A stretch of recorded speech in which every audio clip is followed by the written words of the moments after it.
شیعہ ہو کہ سنی ہو، یہ سوال پورے عالم اسلام کے لیے ناسور سا بنتا جا رہا ہے، خاص کر کے ان لوگوں کے لیے جو نو مسلم ہیں یا پھر نئے نئے اسلام میں داخل ہونے جا رہے ہیں، کیونکہ انہیں اسلام کی کشش اپنی طرف کھینچ لائی ہے۔ لیکن وہ جیسے ہی قریب آتے ہیں وہ اپنے آپ کو ایک بڑے سے دلدل میں پھنسا ہوا محسوس کرتے ہیں جب ان سے پوچھا جاتا ہے کہ شیعہ ہو کہ سنی ہو، اور وہ بھولے پن سے پوچھ بیٹھتے ہیں کہ کیا صرف مسلمان ہونے سے کام نہیں چلے گا؟ کیا ضروری ہے کہ ہم شیعہ یا سنی سے اپنے آپ کو آئیڈینٹیفائی کریں؟ خاص کر کے یہ سوال اور بھی امپورٹنٹ تب ہو جاتا ہے جب اسلام دنیا کا سب سے تیزی سے پھیلتا ہوا مذہب ہے اور روز نو مسلمز اس میں شامل ہو رہے ہیں۔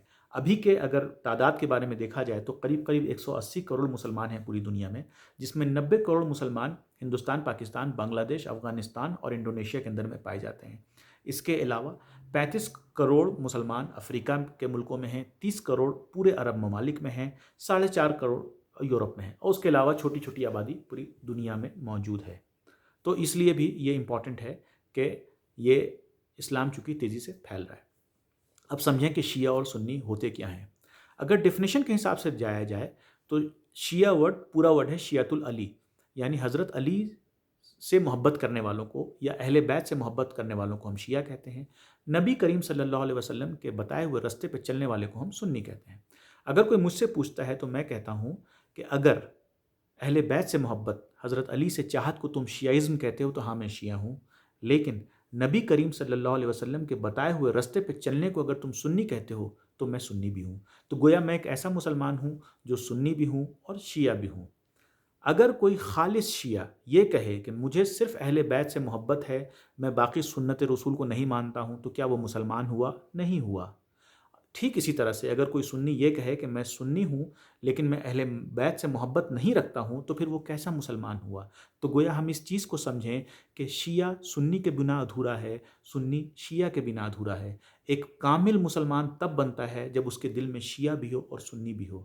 ایک کامل مسلمان تب بنتا ہو جب وہ نبی کے بتائے ہوئے سنت پہ چلے اور ساتھ میں اہل بیت سے محبت بھی رکھے۔ تو یہ ہے شیعہ اور سنی۔ اگر بات شیعہ اور سنی کی ہو تو کون سب سے ہمارے نبی کریم صلی اللہ علیہ وسلم سے بڑا شیعہ کون ہوگا؟ کیونکہ وہ حضرت علی سے بہت زیادہ محبت کرتے تھے، اور حضرت علی سے بڑا سنی کون ہوگا؟ چونکہ وہ نبی کریم صلی اللہ علیہ وسلم سے بہت محبت کرتے تھے۔ تو یہ ہے شیعہ اور سنی، ایک دوسرے کے کمپلیمنٹری۔ یہ وہ نہیں ہے جو آپ کو بتایا جاتا ہے کہ دونوں ایک دوسرے کے اینٹی ہیں، نہیں، یہ دونوں ایک دوسرے کو، اسلام کو کامل کرتے ہیں۔ تو گویا شیعہ اور سنی مل کے ایک کامل مسلمان بنتا ہے۔ ایک شیعہ اگر سنی بننا چاہے یا ایک سنی اگر شیعہ بننا چاہے تو اسے کیا کرنا ہوگا؟ کیا اسے کلمہ بدلنا ہوگا؟ کیا اسے قبلہ بدلنا ہوگا؟ کیا اسے کتاب بدلنی ہوگی؟ یا پھر اسلام کے 5 جو ستون ہیں وہ بدلنے ہوں گے؟ نہیں، کچھ بھی نہیں بدلنا ہوگا، چونکہ فرق بیسک چیزوں میں نہیں ہے، تھوڑے تھوڑے فرق ہیں۔ جتنے فرق ہیں ضرورت سے زیادہ آپ کو بتایا جاتا ہے، چونکہ جو ممبر پہ جو بیٹھے عالم ہوتے ہیں انہیں اس بات کو بتانے کے لیے پیسے بھی ملتے ہیں کبھی کبھی، اس لیے فرق آپ کو محسوس ہوتا ہے۔ ادروائز فرق کچھ بھی نہیں ہے، زیادہ مقصد پولیٹیکل ہے اور زیادہ مقصد ان لوگوں کی طرف سے ہے جو پیسہ کھا کے آپ کو فرق بتاتے ہیں۔ فرق ہے اصل میں کیا؟ تاریخ کے کچھ واقعات کو آپ نے اس نظریے سے دیکھا تو آپ شیعہ ہوئے، تاریخ کے واقعات کو اگر آپ نے اس نظریے سے دیکھا تو آپ سنی ہوئے، اتنا ہی فرق ہے۔ باقی جو فرق ان دنوں آتے چلے گئے وہ ہمارے عالموں کی دین ہے کہ جنہوں نے آپ کے اندر اور فرق کو بڑھایا، جنہوں نے آپ کو یہ نہیں بتایا کہ اتنی چیزیں کامن ہیں، لیکن چھوٹے چھوٹے فرق کو بڑا کر کے بتایا۔ یہ ہے شیعہ اور سنی میں فرق۔ اب دیکھیں کہ 1400 سال کے بعد جو واقعات پیش آئے، جیسے واقعات کربلا جو پیش آیا 1400 سال کے بعد، کیا آپ کو لگتا ہے کہ آپ کے مرنے کے بعد آپ سے اللہ تعالیٰ یہ پوچھے گا کہ تم بتاؤ کس کو خلیفہ ہونا چاہیے تھا، کس کو نہیں ہونا چاہیے تھا، کون کون سازش میں تھا، ذرا نام بتاؤ؟ کہ ہم سے پوچھا جائے گا؟ نہیں پوچھا جائے گا۔ ہم سے اپنے کارناموں کے بارے میں پوچھا جائے گا۔ اس چیز کو بہت خاص طور پہ بہت سمجھیں اس چیز کو، چونکہ ہوتا کیا ہے کہ واقعہ کربلا تو اصل میں ہم لوگوں کو ایک سبق دیتا ہے کہ جب جب کوئی یزید سر اٹھائے تو ہمیں امام حسین جیسا بننے کی توفیق عطا کرے، اللہ سے یہ دعا ہونی چاہیے۔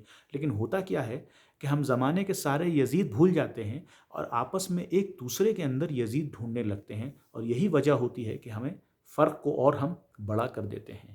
تو ضرورت اس بات کی ہے کہ ہم سمجھیں کہ ہم ذمہ دار نہیں ہیں ان واقعات کے لیے جو 1400 سال پہلے ہو چکے ہیں، نہ آپ ذمہ دار ہیں۔ ہم سے اور آپ سے ان چیزوں کے بارے میں سوالات نہیں کیے جائیں گے. چونکہ ایک اور بھی چیز ہے کہ قرآن میں ایک سورہ فاطر ہے، چیپٹر 35 ورس 18 میں یہ لکھتا ہے کہ تم صرف اپنے لیے ذمہ دار ہو، اپنے گناہوں کے لیے ذمہ دار ہو، تم دوسرے کے گناہوں کے لیے تم ذمہ دار نہیں ہو. تو اگر یزید کے خاندان والا بھی کوئی اگر آج اس کے 15-20 جنریشن کے بعد بھی اگر کوئی کھڑا ہے، وہ ہم اس سے بدلہ نہیں لے سکتے ہیں ان واقعات کے لیے، چونکہ انسان اپنے لیے ذمہ دار ہے، ان چیزوں کے لیے نہیں جو اس نے نہیں کیا ہے. اس بات کو سمجھیں. اب کیسے فرق کم کیا جائے، یا جو چیزیں ہو رہی ہیں اس چیز کو سمجھیں کہ جو آپ کو بتا رہا ہے کہ تم کافر ہو یا تم کافر ہو، اصل میں ممبر پہ بیٹھا ہوا وہی انسان کافر ہے. اس چیز کو سمجھیں. ایسے عالموں کو بڑھاوا دیا جائے جو آپ کو کامن چیزیں بتائیں، ان عالموں کا بائیکاٹ کیا جائے جو آپ کے بیچ میں فرق پیدا کریں اور آپ کو ایک دوسرے کو کافر کہنے پہ مجبور کریں. اس چیز کو سمجھنے کی بہت زیادہ ضرورت ہے، اور ہمارا جو کام ہے چل جائے گا صرف ہم اپنے آپ کو اگر مسلمان بھی کہتے ہیں. اور 1400 سال کے بعد یہ واقعات ہمیں اصل میں یونائٹ کرنے چاہیے تھے، یہ واقعات ہمیں ڈیوائیڈ نہیں کرنے چاہیے تھے. اور ہم اپنی بات کو ختم کرتے ہیں علامہ اقبال کے ایک چھوٹے سے شعر کے ساتھ کہ منفعت ایک ہے اس قوم کی، نقصان بھی ایک، ایک ہی سب کا نبی، دین بھی ایمان بھی ایک، حرم پاک بھی، اللہ بھی، قرآن بھی ایک، کچھ بڑی بات تھی جو ہوتے مسلمان بھی ایک. شکریہ. السلام علیکم.